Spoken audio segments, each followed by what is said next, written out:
Dear students, a very warm welcome to all of you in my today's lecture of sales management. In today's lecture, we will discuss upon the topic functions of sales organization.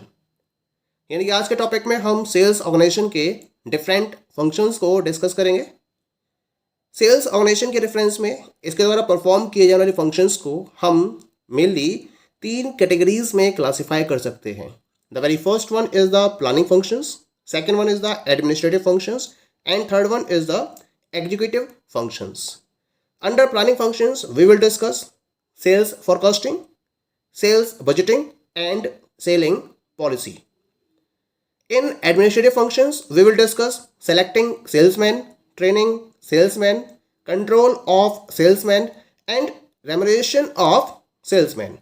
And under executive functions we will discuss sales promotion and second one selling routine, that is execution of customers order.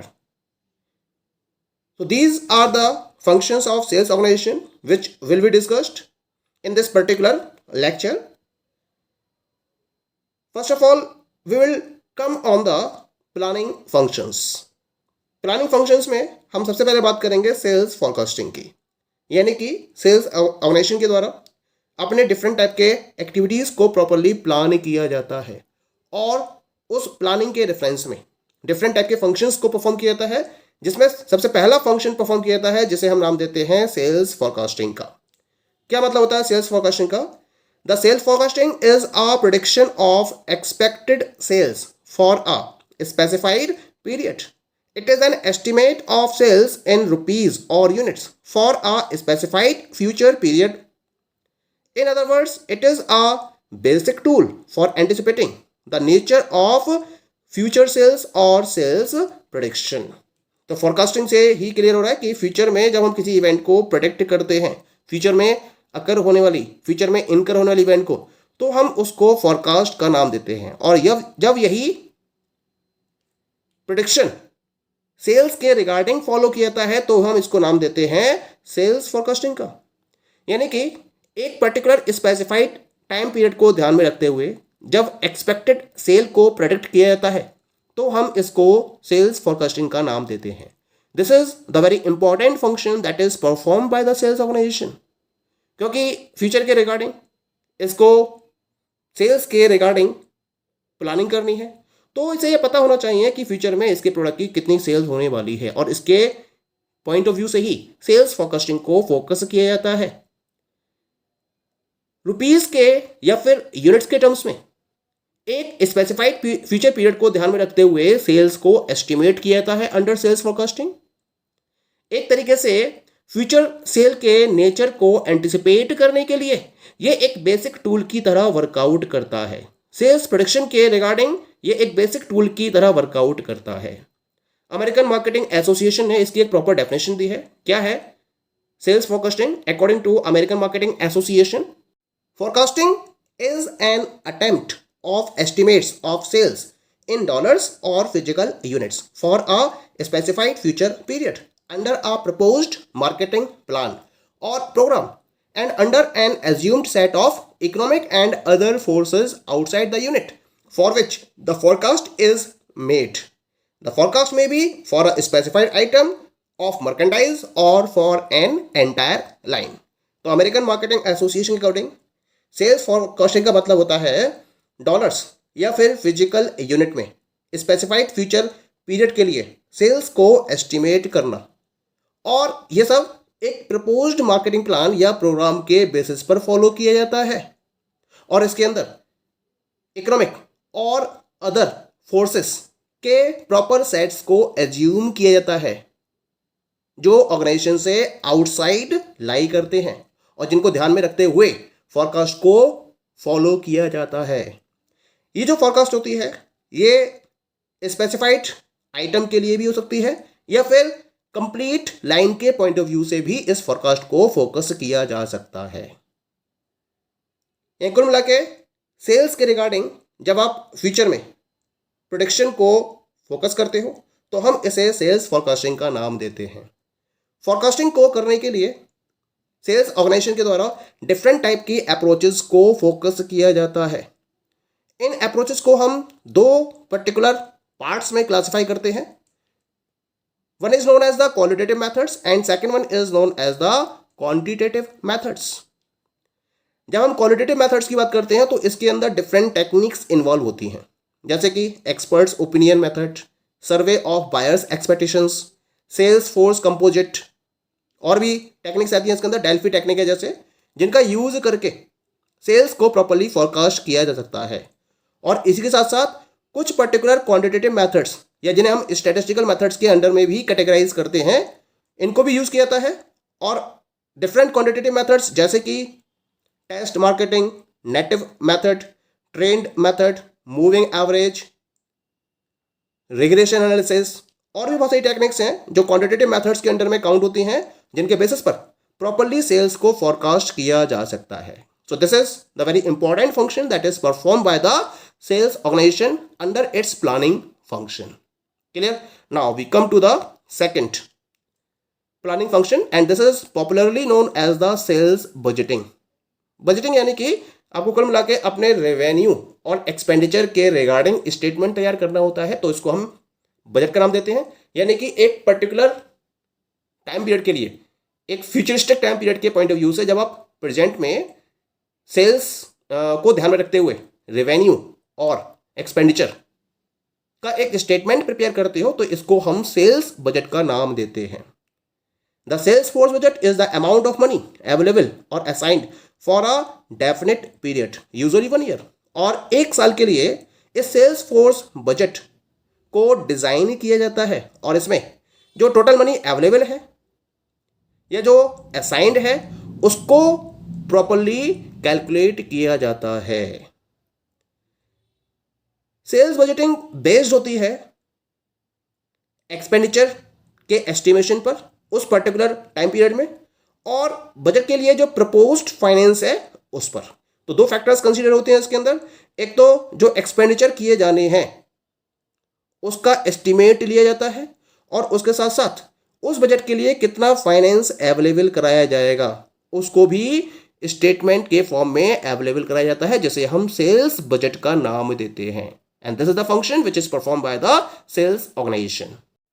It means that जो budget है, sales budget है, वो depend करता है sales forecast के ऊपर और उस अमाउंट ऑफ रेवेन्यू पर जो उस पर्टिकुलर पीरियड में ऑर्गेनाइजेशन के द्वारा जनरेट किए जाने की एक्सपेक्टेशन की जाती है. तो जो रेवेन्यू जनरेट किया जाएगा on the basis of the sales forecast, उस पर सेल्स बजट कंप्लीटली डिपेंडेंट होता है. The budget for the sales force is a valuable resource that the sales manager redistributes among next level managers. यानी sales force के point of view से budget एक बहुत important resource की तरह काम करता है, एक वैल्यूएबल रिसोर्स की तरह वर्कआउट करता है, क्योंकि जो सेल्स मैनेजर है वो क्या करता है, जो नेक्स्ट लेवल मैनेजर्स होते हैं उनके बीच में इसको रीडिस्ट्रीब्यूट करता है. क्योंकि सेल्स ऑर्गेनाइजेशन में सेल्स के रिगार्डिंग डिफरेंट टाइप की एक्टिविटीज़ को परफॉर्म करने के लिए ये नेक्स्ट लेवल मैनेजर्स रिस्पॉन्सिबल होते हैं, और इनको ध्यान में रखते हुए ही सेल्स बजट को प्रॉपरली सेल्स मैनेजर के द्वारा प्रिपेयर किया जाता है. जो बजट फंड है इसको बहुत इंटेलिजेंटली, बहुत वाइजली अप्रोप्रिएट किया जाना चाहिए, क्योंकि है क्या कि जो बजट आपके द्वारा डिसाइड किया जाएगा उसके बेसिस पर सेलिंग एक्टिविटीज़ को फोकस किया जाएगा. एक तरीके से सेलिंग एक्टिविटीज़ के लिए सपोर्ट का काम करता है, और सेल्स पर्सोनल और जो टोटल मार्केटिंग ग्रुप है उन्हें अपनी गोल्स को अचीव करने के लिए एक मोटिवेशन की तरह ये रोल को प्ले करता है. इसी वजह से इस सेल्स बजट को प्रॉपरली और इंटेलिजेंट वे में डिटरमाइन किया जाना चाहिए. जब एक सेल्स बजट तैयार किया जाता है तो उसके लिए कुछ पर्टिकुलर फैक्टर्स को सेल्स मैनेजर के द्वारा कंसीडर किया जाना बहुत जरूरी है. क्या क्या है फैक्टर? सबसे पहला फैक्टर है कि जो पास्ट सेल्स हैं उनकी फिगर्स क्या रही हैं, उनके ट्रेंड्स क्या रहे हैं, इसको ध्यान में रखना होगा. इसके साथ साथ जो सेल्समैन है उनके अपने खुद के एस्टिमेट कितने हैं, उनके अकॉर्डिंग फ्यूचर में सेल कितनी हो सकती है, इसको भी ध्यान में रखना होता है. इसके साथ साथ फर्म की प्लांट कैपेसिटी कितनी है, जनरल ट्रेड प्रोस्पेक्ट्स कितने हैं, यानी कि जिस पर्टिकुलर ट्रेड में आप इन्वॉल्व हैं उसमें कितने प्रोस्पेक्टिव्स हैं सेल्स के, आपके हाथ में प्रेजेंट में कितने ऑर्डर हैं जो आपको फ्यूचर में कंप्लीट करने हैं, आपका प्रपोज्ड एक्सपेंशन क्या है, या फिर कौन कौन से प्रोडक्ट्स को आप डिसकंटिन्यू करने जा रहे हो। सीजनल फ्लक्चुएशंस को भी ध्यान में रखना होता है। इसके साथ साथ जो पोटेंशियल मार्केट है उसको भी आपको फोकस करना होता है। प्रोडक्ट को प्रोड्यूस करने के रेफरेंस में आपके पास मटेरियल की अवेलेबिलिटी कितनी है, सप्लाई किस तरह से इसको आप एंश्योर कर सकते हो, आपके फाइनेंशियल एस्पेक्ट्स क्या है। इसके साथ साथ इंडस्ट्री, जिस इंडस्ट्री में आप वर्कआउट कर रहे हो उसमें कंपटीशन का नेचर क्या है और किस लेवल पर कंपटीशन फॉलो किया जा रहा है उस इंडस्ट्री के अंदर, इसको भी आपको कंसीडर करना होता है। और इसके साथ साथ गवर्नमेंट के कंट्रोल्स क्या है, गवर्नमेंट के रूल्स क्या है उस इंडस्ट्री में, और क्या क्या रेगुलेशंस हैं उस इंडस्ट्री के रिगार्डिंग, इसको भी आपको कंसीडर करना होता है। तो ये सारे फैक्टर्स हैं जिनको प्रॉपरली कंसीडर करते हुए ही सेल्स मैनेजर के द्वारा सेल्स बजट को प्रिपेयर किया जाता है। Okay, the third planning function is selling policy, यानी कि जो आपको मार्केट में प्रोडक्ट को सेल करना है उसके रिगार्डिंग पॉलिसी को आपको डिजाइन करना होता है। और सेलिंग पॉलिसी का मेन ऑब्जेक्ट होता है राइट टाइप के गुड को राइट टाइम पर, राइट प्लेस पर, राइट कस्टमर्स के हैंड में प्लेस करना। ये ऑब्जेक्टिव होता है सेलिंग पॉलिसी का। इसके साथ साथ इसका मेन पर्पज होता है कि कस्टमर्स को प्रोडक्ट की तरफ अट्रैक्ट किया जाए और उनको सेटिस्फैक्ट्री वे में सर्विसेज को प्रोवाइड किया जाए, सर्विसेज को रेंडर किया जाए, जैसे कि कस्टमर्स को आप properly long period of time तक मेंटेन कर सको। जब एक सेलिंग पॉलिसी को डिसाइड किया जाता है तो हमें इसमें कुछ पर्टिकुलर फैक्टर्स को ध्यान में रखना होता है। क्या क्या फैक्टर्स हैं ये? The very first one is the method of distribution, यानी सेल के रिगार्डिंग आप किन पर्टिकुलर डिस्ट्रीब्यूशन मेथड्स को यूज कर रहे हो। इसके साथ साथ आपकी सेल के रिगार्डिंग टर्म्स एंड कंडीशंस क्या है। नेक्स्ट वन इज द आप क्या particular guarantees and services provide कर रहे हो अपने प्रोडक्ट के साथ में। इन फैक्टर्स को भी ध्यान में रखते हुए सेल्स मैनेजर सेलिंग पॉलिसी को डिजाइन करता है। अब हम बात करते हैं उन पर्टिकुलर प्रोडक्ट्स की जिनको मेंटेनेंस और रिपेयर्स की रिक्वायरमेंट होती है इन फ्यूचरिस्टिक टाइम पीरियड, यानी कि एक बार कस्टमर को परचेस कर लेता है उसके बाद फ्यूचर में आपको उसके रिगार्डिंग मेंटेनेंस और रिपेयर सर्विसेज कस्टमर्स को अवेलेबल करानी होती है। तो सेलर इनको प्रॉपर्ली रेंडर कराता है, जिन्हें हम आफ्टर सेल सर्विसेज का नाम देते हैं। जो टेक्निकल प्रोडक्ट्स होते हैं जैसे कि मशीन्स हैं या इलेक्ट्रॉनिक आइटम्स हैं, गैजेट्स हैं, इनके रेफरेंस में जो पर्टिकुलर सेल्स ऑर्गेनाइजेशन है वो अपने टेक्निकल रिप्रेजेंटेटिव्स को भेजती है टू द यूजर्स प्लेस, और फिर फ्री ऑफ कॉस्ट या फिर एक नॉमिनल चार्ज के साथ में उन्हें प्रॉपर रिपेयर और मेंटेनेंस सर्विसेज को अवेलेबल कराती है, जिसे हम आफ्टर सेल सर्विसेज में इंक्लूड करते हैं।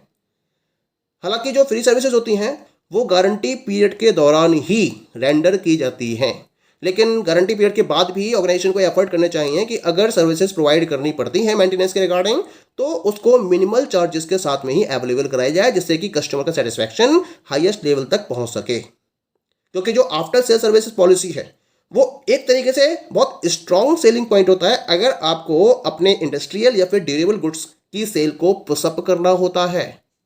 इसके रेफरेंस में आफ्टर सेल सर्विसेज पॉलिसी ये एक बहुत इंपॉर्टेंट रोल प्ले करती है। तो ये सारे पॉइंट्स हैं जिनको ध्यान में रखते हुए ऑर्गेनाइजेशन की तरफ से सेलिंग पॉलिसी को डिजाइन किया जाता है। Okay, the rest of the functions of sales organization we will discuss in the next lecture. Okay, thank you.